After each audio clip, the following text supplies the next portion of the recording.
Di sebuah pagi yang masih dibalut kabut tipis, jalanan Tanjung Priuk mulai berdenyut dengan hiruk-pikuk khasnya.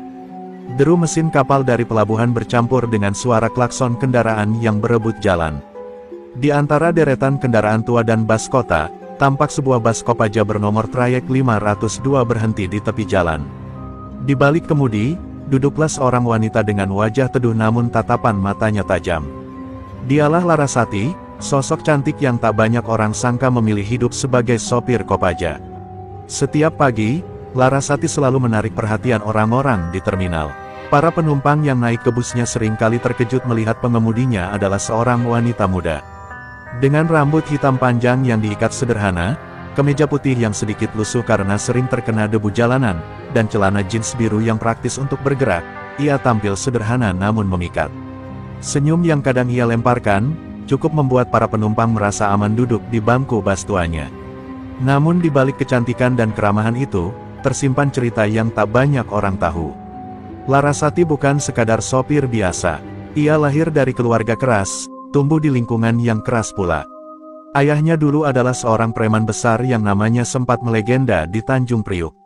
Meski kini sang ayah sudah lama meninggalkan dunia jalanan dan memilih hidup tenang, darah keberanian dan keteguhan hati itu mengalir kuat dalam diri Larasati. Hari itu, udara terasa lebih panas dari biasanya. Larasati duduk di kursinya, menunggu penumpang naik satu persatu. Ia sadar, pekerjaannya jauh dari kata mudah. Jalanan ibu kota kejam, bukan hanya oleh macet dan polusi, tapi juga oleh manusia-manusia yang kerap mencari keuntungan di jalanan dengan cara kotor. Meski begitu, ia tidak pernah gentar. Setiap kali memegang setir, Larasati merasa seakan sedang mengendalikan bukan hanya bas, tetapi juga nasib orang-orang yang menaruh harapan padanya. Beberapa penumpang menatapnya dengan rasa kagum bercampur curiga. Sopir cewek, bisa nyetir Kopaja, celetuk seorang penumpang parubaya sambil tersenyum sinis. Larasati hanya menoleh sejenak, membalas dengan tatapan dingin yang membuat pria itu terdiam. Ia sudah terbiasa dengan cibiran seperti itu. Namun ia lebih memilih menjawab dengan tindakan, dengan ketegasan dan ketepatan setiap kali ia membawa busnya menembus jalanan. Di kaca spion, Larasati melihat seorang ibu muda dengan anak kecil duduk di kursi belakang, tampak lelah namun lega bisa duduk dengan aman. Pemandangan itu membuat hatinya sedikit hangat. Baginya, menjadi sopir bukan hanya soal mencari nafkah, tetapi juga menjaga orang-orang kecil yang menggantungkan hidup pada kendaraan umum. Itu alasan mengapa ia tak pernah asal dalam menjalankan tugasnya. Ketika mesin bas mulai meraung, Larasati menarik napas panjang. Ada firasat aneh menyelinap di hatinya pagi itu. Entah dari mana datangnya, tapi ia merasa perjalanan kali ini tidak akan berjalan biasa-biasa saja.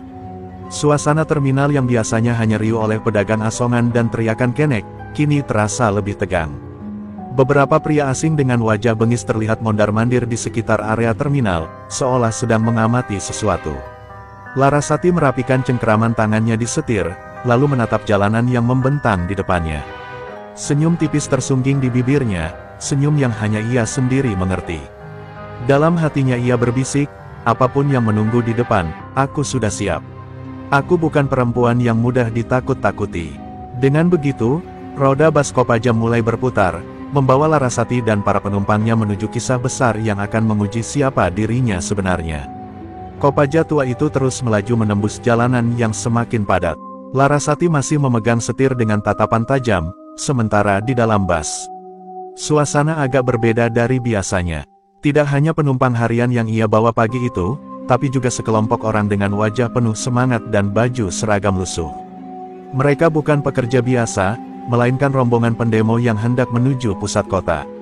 Kenek bas, seorang pria tua bernama Bang Jaya, sempat menepuk bahu Larasati. "Nduk, yakin kamu mau bawa mereka?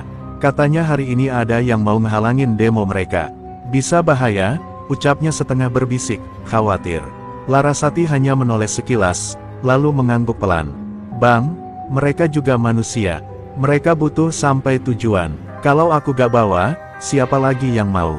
Jawabnya tegas. Para pendemo duduk berdesakan, sebagian masih memegang spanduk, sebagian lain menenteng botol air minum untuk bekal perjalanan. Wajah mereka tampak letih tapi tetap menyimpan kobaran api perlawanan.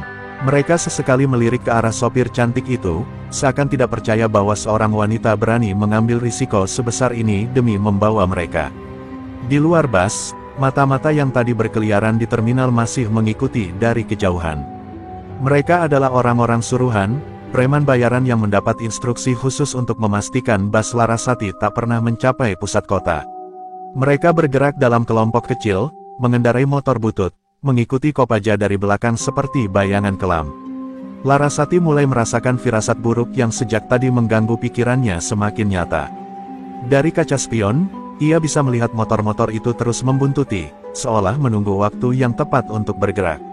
Namun ia tetap tenang, wajahnya yang ayu sama sekali tak menunjukkan rasa takut. Dalam hati, ia hanya berbisik, "Kalau kalian pikir bisa bikin aku ciut, kalian salah besar." Perjalanan menuju pusat kota bukanlah perjalanan singkat. Bus harus melewati beberapa ruas jalan rawan, daerah yang dikenal sering jadi arena kelompok preman unjuk gigi. Bang Jaya yang sejak tadi gelisah, akhirnya membuka suara lagi. "Aku kenal muka-muka itu, Ras. Mereka anak buahnya Arya Ompong. Kalau udah Arya yang main, biasanya gak ada yang berani lewat." Nama itu, Arya Ompong, membuat beberapa penumpang pendemo saling pandang dengan wajah pucat. Mereka tahu reputasi preman Ompong itu bukan main-main. Ia dikenal kejam, tak segan menghajar siapapun yang berani melawan, apalagi jika sudah mendapat bayaran. Namun Larasati hanya mengetatkan rahang dan menginjak pedal gas lebih dalam. "Kalau dia pikir bisa menghentikan bus ini, kita lihat saja siapa yang berhenti duluan," gumamnya lirih. Bus Kopaja melaju semakin kencang, sementara bayang-bayang ancaman dari Arya Ompong dan kelompoknya kian mendekat. Udara di dalam bus menegang, seolah setiap penumpang sedang menahan napas. Larasati tahu, ini bukan sekadar perjalanan biasa. Ini adalah awal dari ujian besar yang akan menyingkap siapa dirinya sebenarnya, seorang sopir bus cantik, atau penerus darah jalanan Tanjung Priuk. Langit siang itu perlahan berubah muram, awan kelabu menggantung rendah seakan ikut menyimpan rahasia perjalanan bus Kopaja yang dikemudikan Larasati. Jalanan macet parah, suara klakson bersahutan, namun suasana di dalam bus jauh lebih mencekam. Para pendemo yang semula masih saling bercanda, kini diam seribu bahasa setelah mendengar nama Arya Ompong disebut. Bang Jaya duduk gelisah di pintu depan, matanya sesekali mengintip ke belakang. "Ras, mereka makin banyak. Dari 2 motor, sekarang ada 6. Gak biasanya mereka ngikutin sejauh ini," bisiknya. Larasati tetap fokus menatap jalan, tangannya mantap menggenggam setir. "Tenang, Bang. Kita gak boleh kasih mereka lihat kalau kita takut," jawabnya dengan suara rendah tapi penuh keyakinan. Dari kaca spion, Larasati bisa melihat jelas bagaimana preman-preman itu menyalakan rokok sambil tertawa keras, seolah sedang bermain-main. Dengan rasa takut penumpang, salah satu dari mereka bahkan mengacungkan rantai besi, membuat beberapa pendemo di kursi belakang menunduk ngeri. Suasana bus berubah panas, keringat dingin mengalir di pelipis sebagian orang. Di sebuah tikungan sempit, motor-motor itu mulai merapat. Seorang penumpang muda, yang wajahnya penuh semangat perjuangan, berdiri dan berteriak, "Jangan takut. Kita banyak, mereka cuma segelintir." Namun suaranya justru terbata karena getar ketakutan. Sorakannya tidak mampu menutupi kenyataan, mereka hanyalah orang-orang biasa, bukan petarung jalanan. Larasati menoleh sekilas melalui kaca spion, lalu berkata lantang, "Kalian duduk tenang. Selama aku yang pegang setir, gak akan ada yang bisa jatuhin bus ini." Suaranya yang tegas dan penuh wibawa membuat penumpang terdiam. Dalam sekejap, wibawa Larasati jauh melampaui sekadar sopir, ia jadi sosok pemimpin yang memberi rasa aman. Namun jauh di depan, kabar buruk sudah menanti. Sebuah pesan singkat masuk ke ponsel salah satu pendemo dari rekannya yang berada di titik lain, "Hati-hati, Arya Ompong pasang blokade di jalan utama. Jangan nekat lewat." Pesan itu dibacakan pelan, membuat jantung semua orang berdegup kencang. Bayangan buruk semakin nyata, mereka tidak hanya dibuntuti, tapi juga dihadang. Bang Jaya langsung menepuk dahinya, wajahnya pucat pasi. "Sial, ini jebakan, Ras. Mereka udah tunggu di depan." Larasati menarik napas panjang, lalu tersenyum tipis. "Kalau memang begitu, berarti sudah waktunya aku tunjukin siapa sebenarnya Larasati." Ada sinar aneh di matanya, bukan sekadar keberanian, melainkan juga darah lama yang bangkit kembali. Bus Kopaja terus melaju, sementara awan kelabu semakin pekat. Preman-preman di belakang mulai mempercepat laju motor, siap menutup jalan.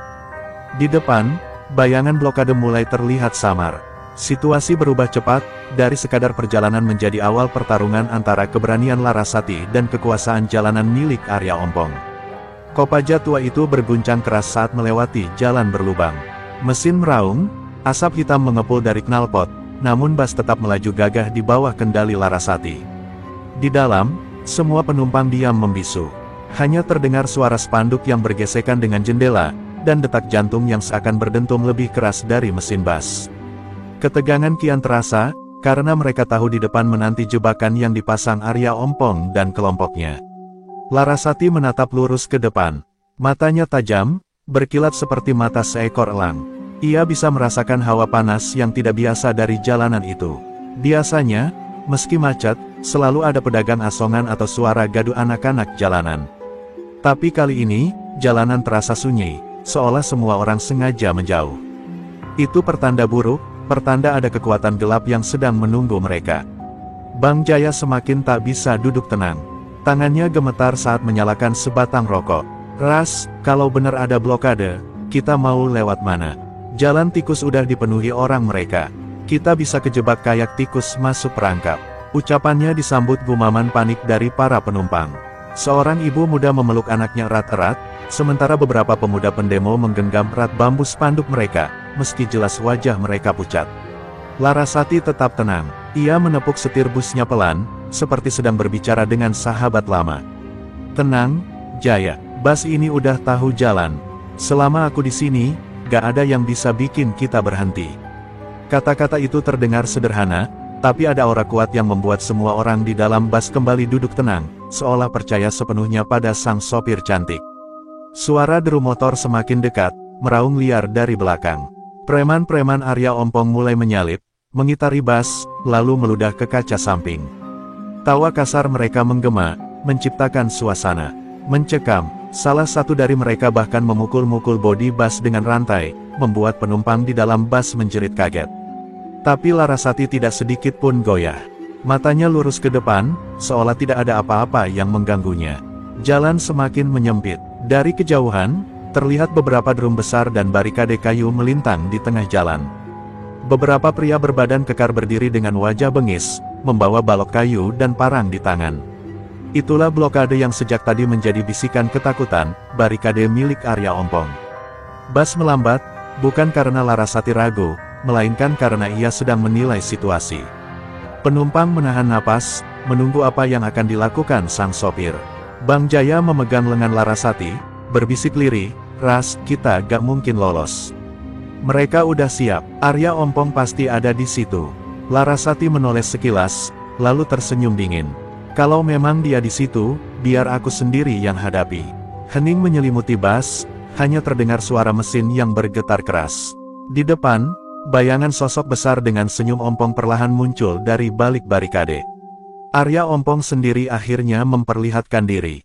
Ia berdiri tegak, menunggu bus itu berhenti, sementara anak buahnya bersiap menutup seluruh jalur. Jalan raya benar-benar berubah menjadi arena pertempuran, dan semua orang tahu, inilah awal benturan yang tak bisa dihindari.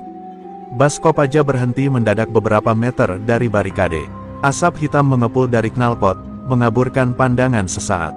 Di balik kabut tipis itu, berdirilah puluhan pria dengan wajah keras, sebagian bertelanjang dada penuh tato, sebagian lain memegang senjata tumpul. Mereka berdiri melintang di jalan, seolah tembok hidup yang siap meremukkan siapapun yang berani melintas. Di tengah mereka, tampak seorang pria bertubuh besar dengan wajah ompong, tertawa sambil menepuk-nepuk perutnya. Dialah Arya Ompong, preman bayaran yang namanya begitu ditakuti di jalur utara Jakarta. Senyumnya membuat bulu kuduk berdiri, bukan karena ramah, melainkan karena penuh ejekan dan ancaman. Arya melangkah maju, lalu menghentakkan kakinya ke drum kosong yang dijadikan barikade. Suaranya menggema keras, membuat penumpang di dalam bus tersentak. "Woi, Kopaja, jangan harap kalian bisa lewat sini tanpa bayar tol sama gue," teriaknya sambil menunjuk ke arah bus. Tawa kasar anak buahnya menggema, menambah ketegangan suasana. Di dalam bus, beberapa pendemo mulai panik. "Kita gak bisa turun, kalau turun abis kita," bisik seorang pria muda sambil menggenggam erat spanduknya. Seorang ibu dengan anak kecil mulai menangis, membuat suasana makin kalut. Bang Jaya menutup wajahnya dengan tangan gemetar. Ras, ini gawat. Dia beneran Arya Ompong. Namun berbeda dengan penumpang lain, Larasati tetap tenang. Ia mematikan mesin bas, lalu menatap kaca depan dengan sorot mata yang tajam. Tangannya perlahan terangkat, menyibakkan keringat di pelipis. Senyum tipis terlukis di wajahnya, senyum penuh misteri. Jadi ini orangnya, ternyata gak segalak yang diceritakan, gumamnya lirih. Arya Ompong mendekat, lalu naik ke kap bas dengan langkah berat. Dari atas, ia menatap Larasati yang duduk di balik kemudi. Heh, cewek, cantik-cantik sopir Kopaja. Berani banget lo bawa rombongan sampah ini lewat jalan gue.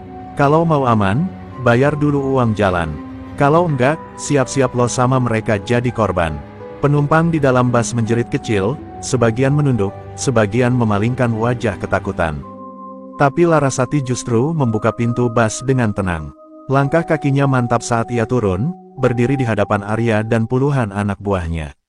Angin berhembus membawa aroma jalanan penuh debu, sementara tatapannya menembus langsung ke mata sang preman Ompong. Sejenak suasana terhenti, seakan waktu ikut membeku. Semua mata tertuju pada sosok wanita cantik itu, yang dengan keberanian luar biasa memilih berdiri sendirian di hadapan puluhan preman. Dalam hatinya, Larasati berbisik tegas, aku bukan sekadar sopir. Aku anak priuk, dan tak seorang pun bisa membuatku tunduk. Arya Ompong berdiri tegak di atas kap bas, menatap Larasati dengan mata merah menyala. Ia meludah ke tanah, lalu terkekeh dengan suara parau.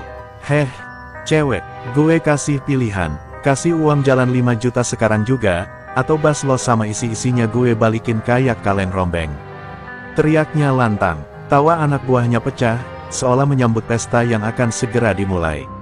Puluhan preman mulai bergerak mengepung. Ada yang menyeret rantai besi di aspal, ada yang memukul-mukul kayu balok ke tiang listrik hingga menimbulkan suara dentuman keras. Ancaman mereka nyata, dan aura kekerasan semakin kental. Penumpang di dalam bas hanya bisa menutup wajah, sebagian memeluk sesama dengan gemetar. Seolah harapan mereka hanya tinggal pada sosok sopir cantik yang kini berdiri seorang diri. Bang Jaya yang masih di pintu depan, mencoba menahan Larasati dengan suara bergetar. Ras, jangan gila, mereka bukan orang main-main. Sekali Arya kasih aba-aba, habis kita semua. Namun Larasati hanya menoleh sebentar, memberi tatapan yang membuat Bang Jaya terdiam. Ada sesuatu di mata gadis itu, ketenangan yang justru membuat rasa takutnya hilang perlahan. Arya turun dari kap bas, mendekat dengan langkah berat. Senyum ompongnya semakin lebar. Jadi, gimana cantik? Mau kasih duit, atau mau gue bikin cantik lo jadi cacat? Gue kasih waktu 3 detik. 3 jarinya terangkat ke udara, lalu mulai menurunkan hitungan. 3, suasana mendadak hening, hanya suara angin yang berdesir membawa debu jalanan. 2, anak buahnya sudah menyiapkan rantai, balok, dan botol pecah. Suara mereka saling bersahutan, siap mengamuk kapan saja. Beberapa pendemo di dalam bas mulai berdoa, sebagian lain menatap Larasati dengan wajah putus asa. Semua seakan menunggu jawaban, menyerah atau melawan. Larasati menarik napas panjang, lalu melangkah maju setapak. Sepatu kets lusuhnya menghentak aspal, menimbulkan suara kecil yang anehnya terasa berat di telinga semua orang. Senyumnya tipis, dingin, penuh rahasia. Ia menatap lurus ke arah Arya tanpa sedikit pun gentar. 1, Arya menurunkan jari terakhirnya dengan tawa kasar, yakin Larasati akan menunduk. Tapi yang terjadi justru sebaliknya. Larasati mendongak, suaranya lantang menusuk udara. Kau salah langkah, Arya. Kau pikir ini cuma bas tua, dan aku cuma sopir perempuan. Kau gak tahu siapa yang sedang kau hadang. Kata-kata itu membuat Arya tertegun sejenak, begitu juga anak buahnya yang saling pandang bingung. Ada sesuatu dalam nada suara Larasati, bukan sekadar keberanian, melainkan darah lama yang berdenyut. Keheningan sesaat terasa mencekam, sebelum tawa Arya meledak lebih keras. Hahaha, anjir, cewek ini sok gaya. Baik, kalau gitu, anak-anak, kasih dia pelajaran. Dengan aba-aba itu, puluhan preman mulai bergerak mendekat. Jalanan berubah menjadi medan ancaman, dan bas Kopaja yang sederhana kini menjadi pusat badai yang akan segera pecah. Begitu Arya Ompong memberi aba-aba, suasana di sekitar bas Kopaja pecah jadi hiruk-pikuk mengerikan. Puluhan preman mulai mengetuk kaca jendela dengan balok, rantai besi beradu dengan bodi bas, menciptakan dentuman yang membuat jantung semua orang di dalam berdegup kencang. Suara teriakan kasar bercampur tawa menyeramkan, membuat bas itu seolah berada di tengah kawanan serigala kelaparan. Di dalam bas, kepanikan melanda. Seorang ibu muda memeluk anaknya sambil menangis terseduh. "Ya Allah, lindungi kami," bisiknya lirih. Para pemuda pendemo yang sebelumnya terlihat gagah, kini wajah mereka pucat pasi. Sebagian berusaha berani dengan menggenggam spanduk dan bambu, namun tangan mereka bergetar hebat. Kekuatan moral mereka diuji, karena lawan di luar bukan polisi berseragam, melainkan preman bayaran yang siap menghunus kekerasan kapan saja. Bang Jaya, yang biasanya cerewet, kini duduk terpuruk di tangga bas. Tangannya menutupi wajah, tubuhnya bergetar. "Abis kita, ras kita semua abis," desisnya lirih. Ia tahu betul siapa Arya Ompong, preman yang dulu bahkan berani menantang kelompok senior di Priuk. Nama itu saja cukup untuk membuat nyali orang ciut. Beberapa penumpang mencoba berdiri, hendak melompat keluar lewat jendela belakang untuk kabur. Tapi Larasati segera menoleh tajam. "Duduk," suaranya menggema tegas. Tatapannya yang keras membuat mereka kembali terdiam. Meski ketakutan, entah mengapa mereka memilih patuh pada sang sopir. Ada wibawa aneh dalam sosok Larasati yang membuat mereka percaya, sekecil apapun, masih ada harapan. Arya yang melihat kepanikan itu semakin menjadi-jadi. Ia mengetuk kaca depan dengan besi panjang, membuat kaca retak. "Lihat tuh, semua penumpang lo udah gemetar. Serahin duit lo, cewek, sebelum gue bikin bas ini jadi peti mati berjalan." Tawa anak buahnya menyambung, mengisi udara dengan nada kemenangan palsu. Larasati menarik napas dalam, matanya menyapu seluruh wajah penumpang yang kini bergantung pada keberaniannya. Ia bisa merasakan ketakutan mereka, tapi juga percikan kepercayaan yang tumbuh pelan-pelan. Ia tahu, kalau ia gentar sekarang, semua akan benar-benar hancur. Maka, ia berdiri lebih tegak, wajah cantiknya menegang, penuh keyakinan. "Dengar aku baik-baik," teriak Larasati lantang, suaranya menembus dentuman rantai dan teriakan preman. "Selama aku yang pegang setir, bas ini gak akan jadi kuburan kalian. Kalau ada yang berani nyentuh penumpangku, dia harus lewat aku dulu." Suaranya menusuk seperti kilat, membuat penumpang terdiam, bahkan sebagian preman ikut tercengang. Hening sesaat menggantung, hanya terdengar deru mesin bas yang masih panas. Arya Ompong terdiam sepersekian detik, lalu kembali tertawa terbahak, "Hahaha. Gue makin suka lo, cewek. Cantik, berani, tapi goblok. Baiklah, kalau lo mau sok jadi pahlawan, gue sendiri yang bakal ngehajar lo." Serentak anak buahnya berteriak sorak, sementara Arya maju selangkah demi selangkah. Pertarungan besar tak bisa lagi dihindari. Sorakan kasar preman-preman Arya menggema di sepanjang jalan. Suara besi dipukulkan ke aspal, botol pecah dilemparkan ke samping bas, semuanya terasa seperti ancaman yang siap meledak kapan saja. Namun di tengah kekacauan itu, Larasati justru berdiri tenang. Wajah cantiknya tidak menunjukkan rasa takut, hanya seulas senyum tipis yang penuh misteri. Senyum itu seakan melecut keberanian di hati penumpang, meski mereka masih gemetar. Arya Ompong yang maju mendekat mendengus geram. Ia menatap Larasati dari kepala hingga kaki, lalu tertawa sinis. "Heh, cewek, senyum lo bikin gue geli. Lo kira bisa nakutin gue dengan tatapan sok berani itu? Gue udah puluhan kali bikin jagoan jalanan ciut. Cewek kayak lo, tinggal gue tiup, jatuh," katanya sambil menunjuk wajah Larasati dengan jarinya yang kotor. Tapi Larasati hanya menoleh sedikit, menatap penumpang di dalam bas. Tatapannya dalam, seakan ingin meyakinkan mereka bahwa segalanya masih terkendali.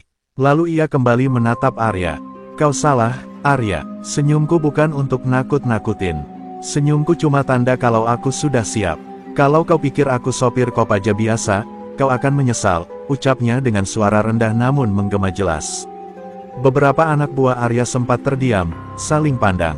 Ada sesuatu dalam nada suara Larasati yang membuat mereka ragu sesaat. Namun Arya, dengan egonya yang membara, mengibaskan tangan. "Hajar, jangan kasih dia kesempatan bacot," teriaknya. Seketika dua orang preman maju dengan rantai besi. Terangkat tinggi, siap memukul. Namun Larasati tak bergeming. Saat rantai itu hampir menghantam, ia melangkah ke samping dengan gesit, dan dengan satu gerakan cepat, tangannya mencengkeram rantai dan menariknya keras. Preman pertama terjungkal ke tanah, menjerit kesakitan. Preman kedua yang mencoba menyambar dari samping, dihantam lutut Larasati tepat ke perutnya hingga ia terhuyung mundur sambil memuntahkan air liur. Sorakan penumpang di dalam bus pecah spontan, bercampur teriakan takjub. "Astaga, dia bisa ngelawan!" seru seorang pemuda dengan mata berbinar. Para pendemo yang tadi pucat mulai bersorak, meski masih ketakutan. Keberanian Larasati menyalakan bara kecil di hati mereka, bara yang bisa tumbuh menjadi api semangat. Arya tertegun sepersekian detik, tidak menyangka seorang wanita bisa menjatuhkan anak buahnya dengan begitu cepat. Namun ia segera menutupi keterkejutannya dengan tawa kasar. "Hahaha, pantas lo berani, jadi lo bukan cewek biasa, ya? Gak masalah, makin enak buat gue buktikan kalau gak ada yang bisa lawan Arya Ompong." Larasati kembali tersenyum tipis, senyum yang semakin membuat Arya geram. Angin sore berhembus membawa debu jalanan, membuat suasana semakin dramatis. Dengan nada dingin, Larasati berbisik, "Kau baru lihat permulaan, Arya. Kau belum tahu siapa aku sebenarnya." Arya Ompong maju perlahan, langkah kakinya menghentak aspal, menebar aura angkuh. "Jadi lo bisa ngelawan anak buah gue, terus kenapa? Gue ini raja jalanan, cewek kayak lo gak akan sanggup bertahan lebih lama." Suaranya serak namun keras, membuat beberapa preman kembali percaya diri dan bersorak. Mereka mengira Larasati hanya kebetulan menang. Namun Larasati masih berdiri tenang. Rambut panjangnya sedikit berantakan terkena angin sore, wajahnya tetap tegak menantang. Ia menarik napas dalam-dalam, lalu berkata lantang, "Arya, kau merasa berkuasa karena selama ini orang-orang takut sama kekerasanmu. Tapi kau salah langkah kalau mencoba menghadang bus ini. Karena aku, bukan sekadar sopir Kopaja." Kerumunan penumpang di dalam bus saling berpandangan. Kata-kata Larasati terdengar seperti sebuah rahasia yang akan membuka tabir. Arya mengangkat alis, lalu tertawa keras. "Hahaha, cewek sok misterius. Kalau bukan sopir, lo siapa? Jangan bikin gue ketawa sampai gigi palsu gue copot lagi, ya."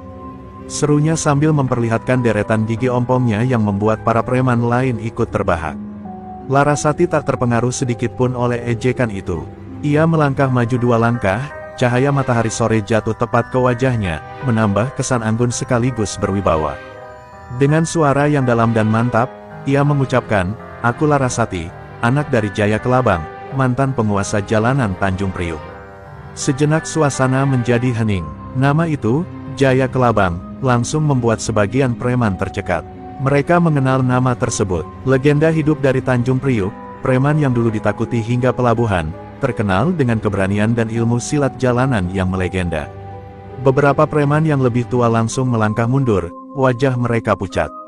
Arya Ompong yang awalnya tertawa, kini tatapannya berubah. Walau berusaha menyembunyikan rasa gentar, tangannya tampak mengepal lebih kencang.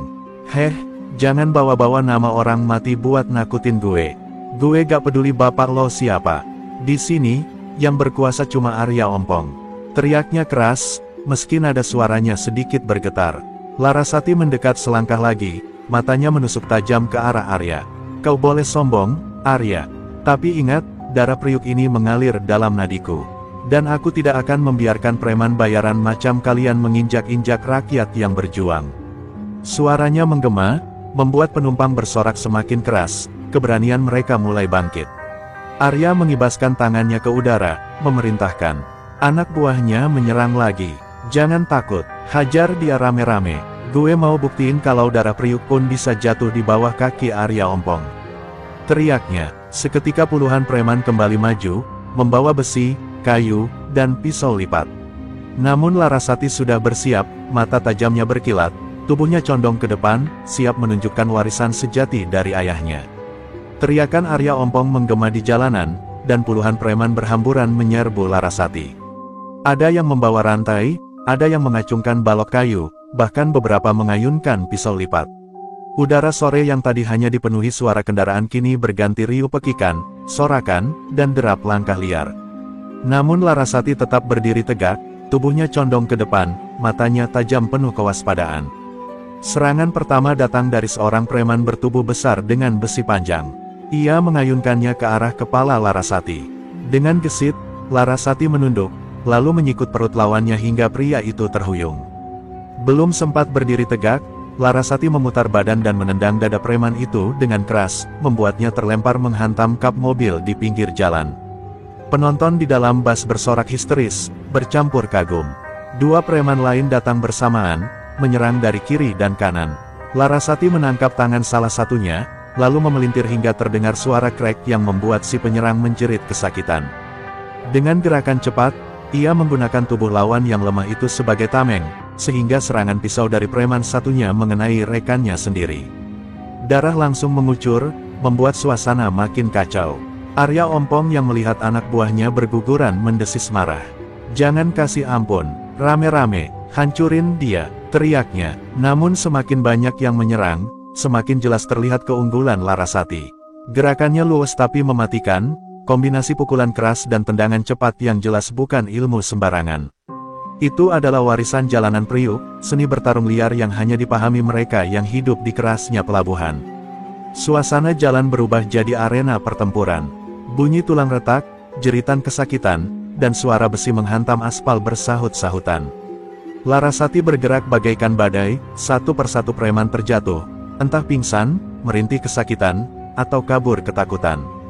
Penumpang yang awalnya cemas kini berdiri di kaca bus, menyaksikan dengan sorakan penuh semangat. Beberapa bahkan berteriak, "Hidup Larasati! Hidup rakyat!" Di tengah hiruk pikuk itu, Arya Ompong maju sendiri. Wajahnya merah padam, giginya yang ompong membuat ekspresi marahnya tampak lebih mengerikan. Ia mengayunkan rantai baja ke arah Larasati, menghantam dengan tenaga penuh.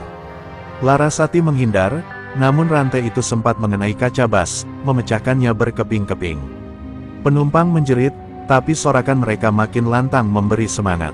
Larasati kini berhadapan langsung dengan Arya. Nafasnya teratur meski perlu membasahi wajah.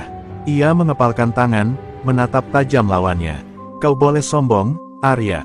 Tapi malam ini, semua orang akan tahu, siapa yang benar-benar berkuasa di jalanan." Suaranya berat, penuh amarah yang diturunkan dari darah Priuk. Arya Ompong menggeram, lalu melompat menyerang. Rantai baja berputar liar di udara, siap merobek siapapun yang menghadang. Namun Larasati sudah menegakkan tubuhnya, memasang kuda-kuda khas warisan Jaya Kelabang. Saat itu, semua orang sadar, yang berdiri di hadapan Arya bukan sekadar sopir bus, melainkan pewaris sejati legenda jalanan Tanjung Priuk. Arya Ompong melompat ke depan, rantai baja berputar di tangannya seperti ular liar. Setiap ayunannya memecah angin, menimbulkan suara mendesing yang membuat penonton di dalam bus menahan napas. Larasati melangkah mundur beberapa kali, matanya tak pernah lepas dari pergerakan lawan. Sorot matanya tajam, penuh perhitungan. Ia tahu sekali saja rantai itu mengenai tubuhnya, nyawanya bisa melayang. Dengan gerakan cepat, Arya menghantamkan rantai ke arah kepala Larasati. Namun wanita itu merendah, lalu berguling ke samping, membuat rantai menghantam aspal hingga memercikkan api kecil. Penumpang yang melihat kejadian itu berteriak histeris, seolah menyaksikan duel maut di arena terbuka. Larasati kembali bangkit, napasnya berirama, sementara peluh bercucuran dari pelipis. "Aku tidak takut pada nama besar Priukmu," teriak Arya, matanya melotot penuh dendam. "Hari ini kau akan jadi contoh untuk semua orang, bahwa melawan aku, Arya Ompong, hanya berakhir dengan kematian." Sorak preman yang tersisa mencoba menyemangati bos mereka, namun banyak dari mereka justru gemetar setelah melihat bagaimana rekan-rekannya tumbang di tangan Larasati. Larasati mengepalkan tangan, wajahnya menegang. "Kau salah, Arya. Aku bukan hanya membawa nama besar Priuk. Aku membawa darah, dendam, dan kehormatan ayahku yang dulu pernah ditindas preman seperti dirimu."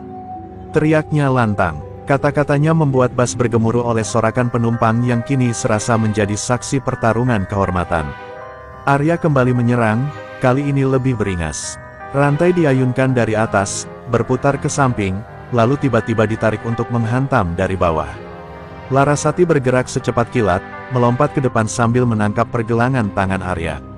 Seketika ia memelintir, membuat rantai itu lepas dari genggaman.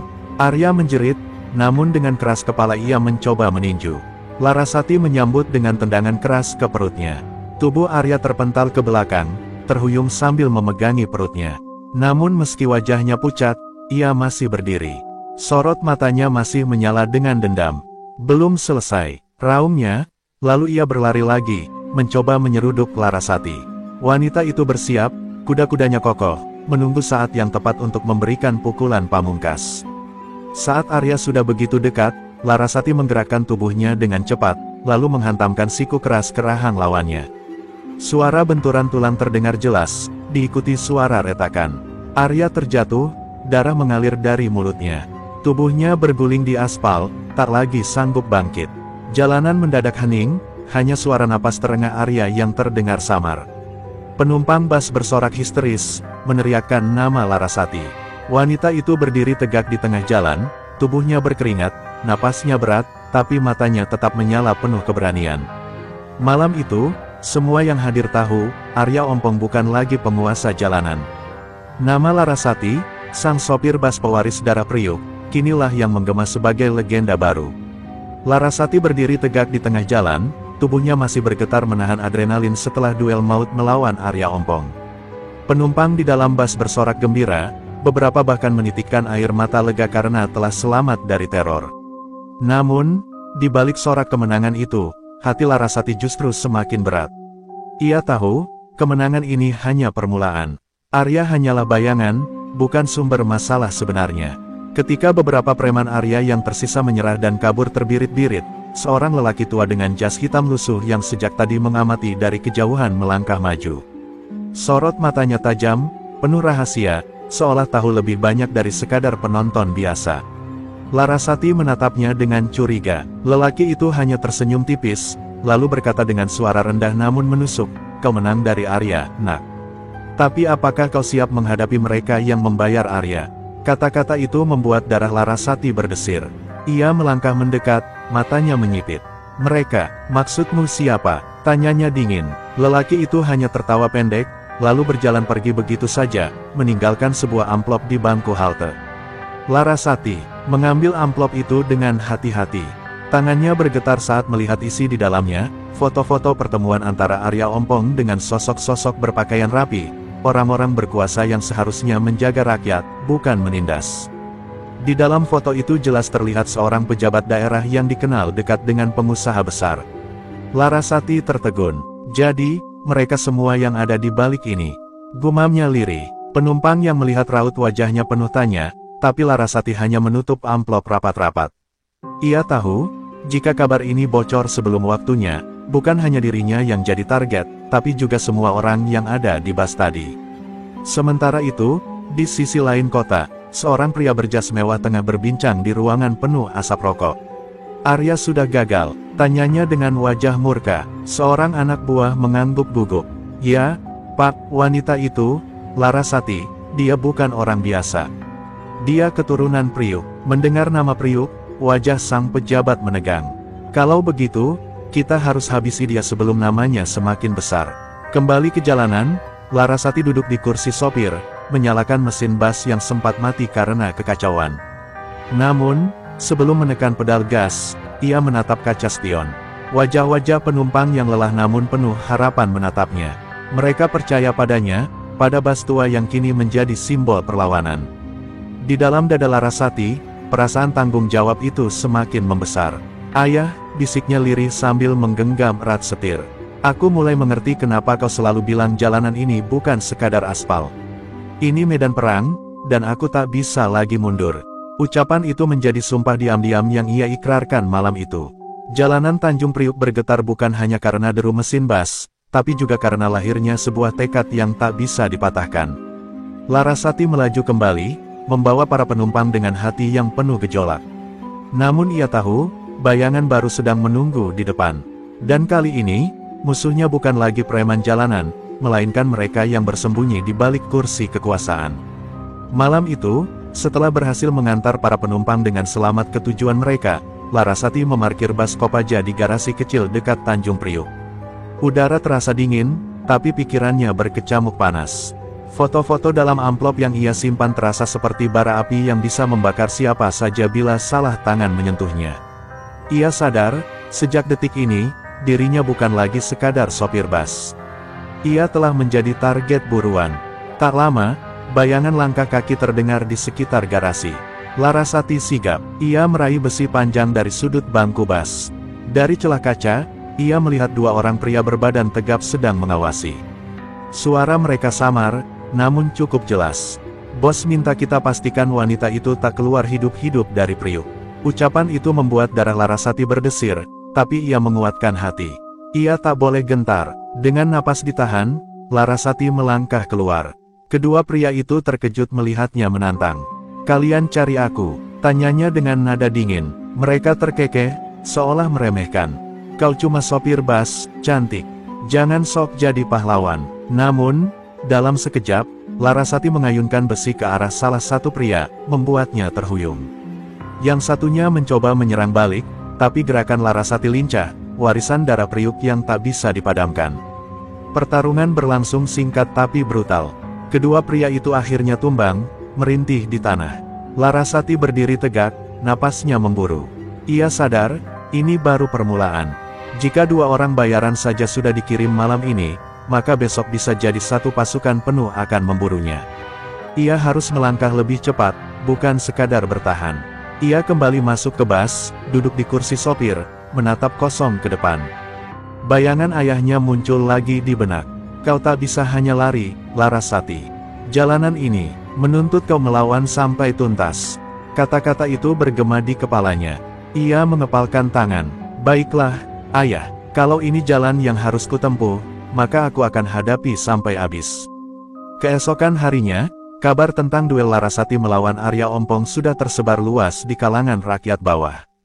Nama Larasati mulai dibicarakan di warung kopi, di pasar, bahkan di terminal-terminal kecil. Sebagian menyebutnya, Sri Kandi Priuk, sosok baru yang berani menantang ketidakadilan. Namun kabar itu juga sampai ke telinga para pejabat yang merasa terancam. Mereka murka, sebab bayang-bayang perlawanan yang dulu sempat padam kini kembali menyala lewat seorang wanita sopir bas. Di balik gedung tinggi, sang pejabat berjas yang terlihat dalam foto menggelar pertemuan darurat. Wanita itu harus dihancurkan sebelum jadi simbol perlawanan, katanya dengan suara berat. Mereka sepakat mengirim pasukan bayaran yang lebih terlatih, bukan sekadar preman jalanan. Tangan-tangan gelap kekuasaan mulai bergerak lebih cepat. Sementara itu, Larasati menyalakan bas kopajanya lagi, kali ini dengan hati penuh tekad. Setiap deru mesin seakan jadi genderang perang. Ia tahu, di jalanan yang berliku ini, ia tak hanya membawa penumpang, tapi juga harapan rakyat kecil yang haus akan keadilan. Dan ia bersumpah, tidak akan membiarkan siapapun merampas jalanan dari mereka yang berhak melaluinya. Malam itu, Larasati memacu bas kopaja tuanya melewati jalanan gelap di sekitar Ancol. Lampu jalan sebagian mati, meninggalkan bayangan panjang yang membuat suasana terasa mencekam. Ia tahu dirinya sedang diawasi. Cermin spion memantulkan sorot lampu motor-motor besar yang mengikuti dari jauh. Tidak seperti preman jalanan biasa, gerakan mereka rapi, terkoordinasi, seperti pasukan yang terlatih. Tiba-tiba, dua motor menyusul ke depan, lalu memotong laju bas. Larasati mengerem mendadak, suara ban berdecit keras. Dari belakang, 3 mobil van hitam muncul, menutup rapat jalan. Ia terjebak. Dari dalam mobil, belasan pria berpakaian serba hitam keluar, wajah mereka dingin tanpa ekspresi. Larasati sadar, inilah yang dikirim para pejabat bayangan, bukan lagi sekadar preman, tapi tentara bayaran. "Turun, Larasati!" Salah satu dari mereka berteriak dengan suara lantang, suaranya menggema di tengah malam. "Serahkan foto-foto itu, atau kau berakhir di sini." Ancaman itu membuat udara semakin berat. Namun Larasati hanya menggenggam erat setir, lalu perlahan bangkit berdiri. Matanya menatap tajam, tanpa sedikit pun rasa gentar. "Kalau kalian pikir aku akan menyerah, berarti kalian belum kenal darah Priuk," jawabnya. Bentrok pun tak terelakkan. Para pria itu menyerang dengan senjata tajam dan tongkat besi. Larasati melompat keluar dari bas, bergerak lincah. Besi panjang yang selalu ia bawa di balik kursi sopir kini melayang di udara, menghantam dua lawan sekaligus. Suara dentuman besi beradu memenuhi jalan. Meski jumlah musuh jauh lebih banyak, setiap gerakan Larasati penuh keyakinan, seolah ada bayangan ayahnya yang menuntun di belakang. Namun, kelelahan mulai terasa. Setiap pukulan lawan semakin berat. Larasati sempat terhuyung ketika salah satu pria berhasil menghantam lengannya. Darah mengalir, tapi ia tidak berhenti. Dalam hatinya, ia mengulang sumpah yang diucapkan semalam, tidak ada langkah mundur, tidak ada menyerah. Ketika situasi nyaris buntu, suara teriakan dari kejauhan terdengar. Sekelompok orang datang berlarian membawa bambu, rantai, dan batu. Mereka adalah warga Priuk, para pedagang pasar, sopir truk, hingga buruh pelabuhan. Mereka tidak tahan hanya jadi penonton.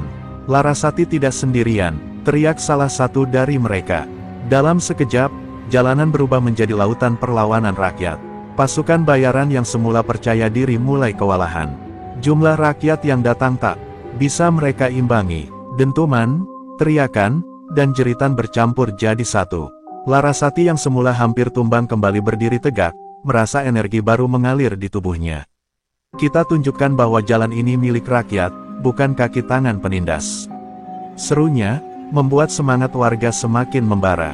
Di tengah hiruk pikuk, salah satu pasukan bayaran sempat berteriak ke radio komunikasi, "Misi gagal, kita tak bisa hadapi mereka semua." Mobil van yang mereka bawa buru-buru mundur, melarikan diri dalam kepanikan. Jalanan yang tadinya mencekam kini bergemuruh dengan sorak kemenangan. Larasati berdiri di tengah warga, meski tubuhnya penuh luka, matanya berkilat tajam.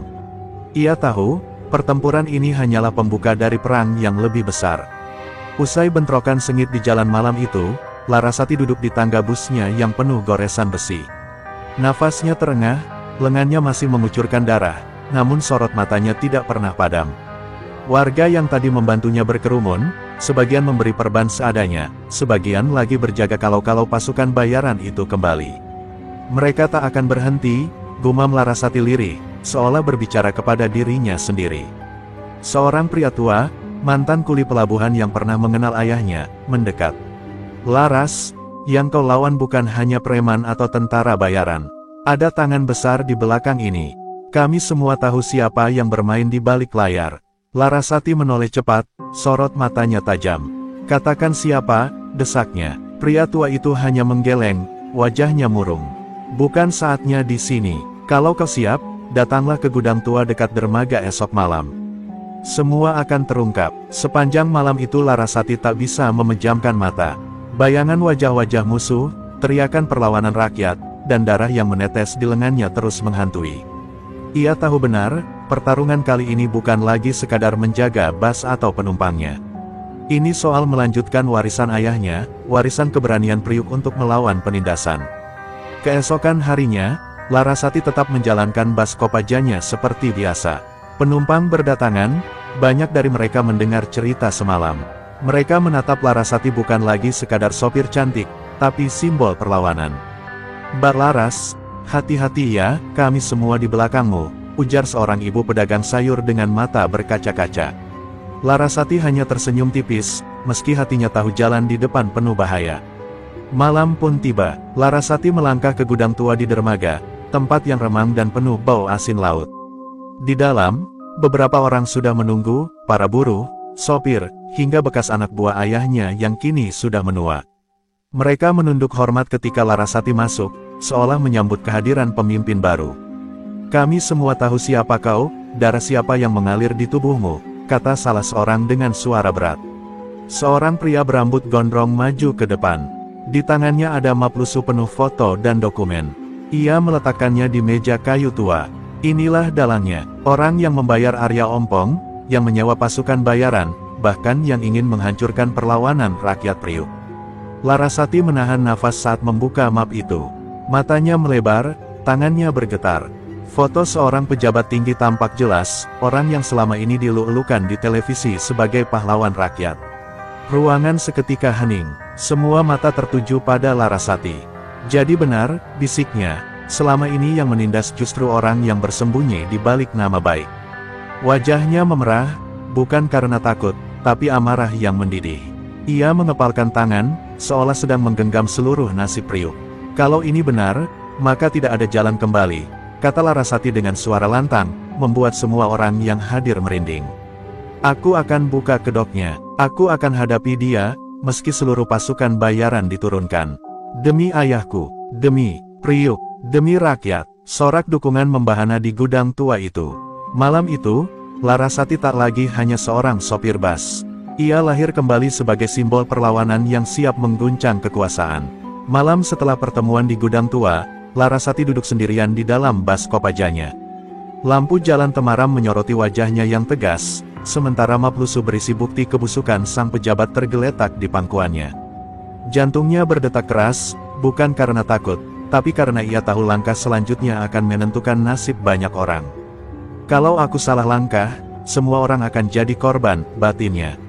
Larasati teringat wajah ayahnya, sosok preman legendaris Tanjung Priuk yang dulu memilih melindungi rakyat ketimbang menjual diri pada penguasa. Ia mendengar kembali petua ayahnya, kekuatan bukan sekadar otot, nak. Kadang akal lebih tajam dari golok. Kata-kata itu kini menjadi pegangan. Ia sadar, melawan pejabat sekelas itu tak bisa hanya dengan tinju, melainkan dengan strategi yang bisa membuka mata publik. Keesokan harinya, Larasati kembali menjalankan busnya, seolah tak ada yang terjadi. Namun kali ini, setiap halte yang ia lewati menjadi titik komunikasi rahasia. Buruh, mahasiswa, dan pedagang yang pernah ia tolong kini menjadi kurir kabar. Mereka menyebarkan bisik-bisik tentang siapa dalang di balik kekerasan, tanpa meninggalkan jejak tertulis. Api kecil mulai menyala, menyebar di telinga rakyat. Sementara itu, Arya Ompong yang masih dirawat akibat bentrokan malam sebelumnya mendengar kabar burung itu. Tubuhnya remuk, tapi harga dirinya lebih sakit lagi. Anak perempuan itu, dia bukan hanya sopir. Dia ancaman, geramnya. Ia menghubungi salah satu orang suruhan pejabat itu, bersumpah akan menyelesaikan pekerjaan meski harus mengorbankan nyawanya sendiri. Di malam berikutnya, Larasati mengumpulkan para simpatisan di sebuah warung kopi sederhana. Ia berdiri di depan mereka, wajahnya penuh keyakinan. Kita tak bisa hanya bertahan. Kita harus membuka kedoknya, dan itu hanya bisa dilakukan di depan rakyat banyak. Kita serang bukan dengan senjata, tapi dengan kebenaran yang tak bisa ditutupi lagi. Suara Larasati membuat ruangan yang sempit itu bergemuruh oleh semangat baru. Salah seorang mahasiswa mengangkat tangan. Tapi Mbak, mereka punya pasukan, punya uang, punya media. Bagaimana kita bisa menang? Larasati menatapnya dalam-dalam, lalu menjawab dengan tenang, karena kita punya hati, kita punya bukti, dan kita punya keberanian. Itu yang tak bisa mereka beli. Ucapannya membuat suasana hening sesaat, sebelum semua orang mengangguk dengan wajah yang berapi-api. Di luar warung, hujan mulai turun deras, membasahi jalanan Priuk. Bagi Larasati, hujan itu bukan pertanda suram, melainkan pembersihan, seolah langit sendiri memberi restu pada perjuangan mereka. Dalam hatinya ia berjanji, kali ini tidak akan ada yang mundur. Jalan sudah dipilih, dan ia akan menuntunnya sampai akhir, apapun risikonya. Namun jauh di sudut kota, di sebuah ruangan berpendingin, sang pejabat yang wajahnya ada di map itu sudah mengetahui gerakan kecil ini. Dengan senyum licik, ia menatap layar monitor berisi laporan. Kalau begitu, katanya dingin, biarkan anak perempuan itu merasa dirinya pahlawan. Nanti aku tunjukkan siapa yang benar-benar berkuasa di negeri ini. Permainan sudah masuk babak baru, dan Larasati kini benar-benar berada di jantung badai. Hari itu, jalan utama menuju Tanjung Priuk dipenuhi lautan massa. Ribuan buruh, mahasiswa, dan rakyat kecil berkumpul, membawa poster, teriakan, dan tekad yang menyala. Di tengah kerumunan itu, bas Kopaja tua milik Larasati melaju perlahan, menjadi simbol perlawanan. Dari balik kaca, Larasati melihat wajah-wajah penuh harapan, dan ia tahu tak ada jalan kembali. Namun begitu bas mencapai titik tengah keramaian, segerombolan preman bersenjata tajam menghadang. Dipimpin Arya Ompong yang kini bangkit dengan amarah membara, mereka menyerbu dengan beringas. Turunkan perempuan itu, hari ini darahmu jadi bayarannya, Larasati. Teriak Arya, matanya merah bagai binatang terluka. Larasati menatapnya tanpa gentar. Ia turun dari bas, berdiri di hadapan kerumunan dengan tangan terkepal. Para penumpang dan rakyat yang melihat mulai maju, membentuk pagar hidup di belakangnya. Arya, serunya lantang, aku bukan takut padamu. Kau hanya boneka. Boneka dari pejabat busuk yang bersembunyi di balik meja kekuasaan. Teriakan itu membuat massa bergemuruh. Pertarungan pecah. Preman-preman menyerbu, namun rakyat yang dipimpin Larasati melawan dengan segala yang mereka punya. Batu, kayu, bahkan tangan kosong, semua menjadi senjata. Larasati sendiri berhadapan langsung dengan Arya Ompong. Pukulan demi pukulan saling bertukar, tubuh mereka berlumuran peluh dan darah, hingga akhirnya Larasati menghantamkan satu pukulan keras ke rahang Arya, membuatnya terkapar tak berdaya. Saat keributan memuncak, mobil mewah hitam tiba. Dari dalamnya keluar sang pejabat, wajah liciknya tersenyum dingin. "Lihatlah," katanya dengan suara lantang, "kalian hanyalah gerombolan miskin yang bisa kupatahkan kapan saja. Larasati, kau sudah keterlaluan." Tapi sebelum ia sempat melanjutkan, Larasati mengangkat map lusuh berisi bukti kejahatannya, lalu menunjukkannya ke massa dan media yang diam-diam sudah hadir. Sorakan rakyat menggema, kamera wartawan menyorot setiap kata. "Inilah bukti siapa dalang sebenarnya," teriak Larasati. Sang pejabat panik, berusaha kabur, namun massa mengepung. Tangan-tangan rakyat yang selama ini ditindas akhirnya menyeretnya ke hadapan hukum jalanan. Tak ada lagi tempat bersembunyi, semua kebusukan terbongkar di depan mata dunia. Dalam hiruk-pikuk kemenangan itu, Larasati berdiri di atas bas Kopaja, wajahnya basah oleh hujan dan keringat. "Hari ini bukan tentang aku," katanya dengan suara bergetar, "ini tentang kita semua. Tentang keberanian rakyat melawan penindasan." Sorak-sorai pun membelah langit, seolah Tanjung Priuk sendiri bergemuruh menyambut kebangkitan baru. Matahari senja perlahan menembus awan hitam, menyinari wajah Larasati yang penuh luka namun teguh. Arya Ompong dan bos besar sudah tumbang, dan jalan menuju perubahan baru saja terbuka. Di hatinya, Larasati tahu perjuangan belum selesai, tapi satu hal pasti, nama seorang sopir bas Kopaja dari Tanjung Priuk kini akan selalu diingat sebagai simbol perlawanan yang tak pernah tunduk.